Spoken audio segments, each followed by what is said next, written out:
So you probably know that I'm not very good at doing videos at this time of day because I don't really like the lighting setup that I've got. I've got to wear a hat to cover my big bald head. And I finished work at 8:30. I went downstairs, tea was ready. I was about to have me tea, mac and cheese. It was delicious. It was really, really delicious. And I opened my phone and saw this news. And I was like, what?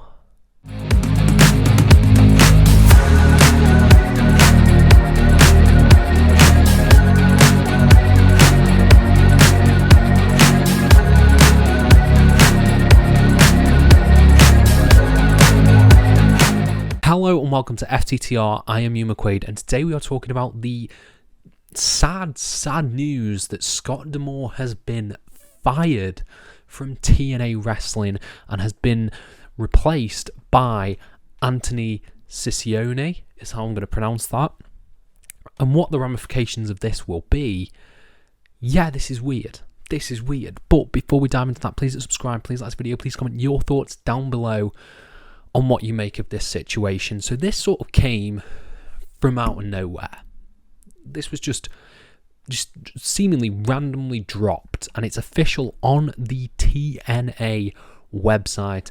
Anthony Ciccione named President of TNA Wrestling, taking the spot from Scott D'Amore, and it is reiterated in this press release from TNA that Scott D'Amore's contract was terminated. That means fired.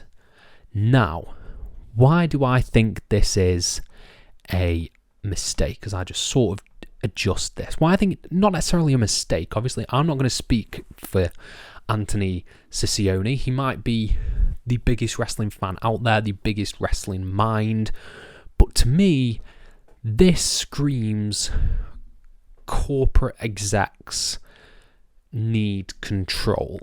And I'll tell you why. And it's sort of in the statement. The statement reads, the move aims to further integrate TNA Wrestling into Anthem's entertainment group, of which Ciccione is the president, leveraging the entire company's resources to add more value in areas including production, distribution, marketing, viewership, customer acquisition, digital revenue, streams, ad sales and sponsorships, digital tech operations and more. I think it just screams corporate, doesn't it?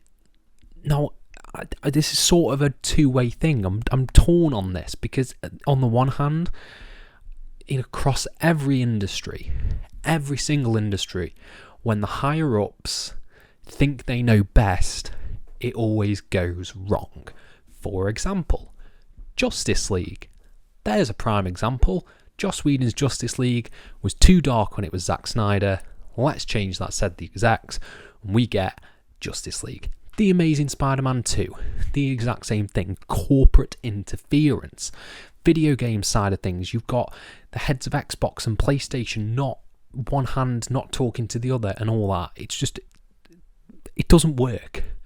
It doesn't work. And what I really appreciated about Scott D'Amore's leadership, and what needs to be appreciated about Scott D'Amore, is when you think about it, he brought TNA back from the dead. I'm not even going to say, like, it was on life support. It was, like, critical condition when Scott D'Amore took over.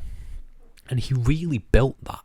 Him being in charge of creative, he's really put so much care into the rebuilding of TNA to what it is now, through Impact, through the partnership with AEW, the partnership with AAA, the partnership essentially with WWE, getting the likes of Mickie James and Jordynne Grace in the Royal Rumbles. He's done so much of that, and I think he understood what wrestling fans wanted. Now, from a business side of things, I think I can see where they are coming from. They want TNA to be an AEW. They want TNA to be a WWE and compete in the big leagues, which is all fine and dandy, but it needs to grow. And I think it was growing under Scott D'Amore. I do think it was. Like, the run of shows that they've had and the success of Hard to Kill was really, really good. The signings, Dolph Ziggler, Mustafa Ali coming across, Grizzled Young Vets, all these people were sort of under the umbrella of Scott D'Amore. And I think it is Such a shame that he's not even like been replaced and kept on. He's been terminated. Like, maybe I don't understand business things. Maybe if you're the president, you can't stick around. But why would you not keep Scott D'Amore around in everything that he's done? That just is... It just baffles me that they wouldn't keep him around in some capacity. Like, to me, at least, he saved TNA. The reason we have TNA now is because of Scott D'Amore. Now, obviously, I've not fully... Something might come out and it might be like, oh, someone else was doing all this. But as it stands now, the reason we have TNA is Scott D'Amore. He saved it when it was in critical condition, and we've got to thank him for that.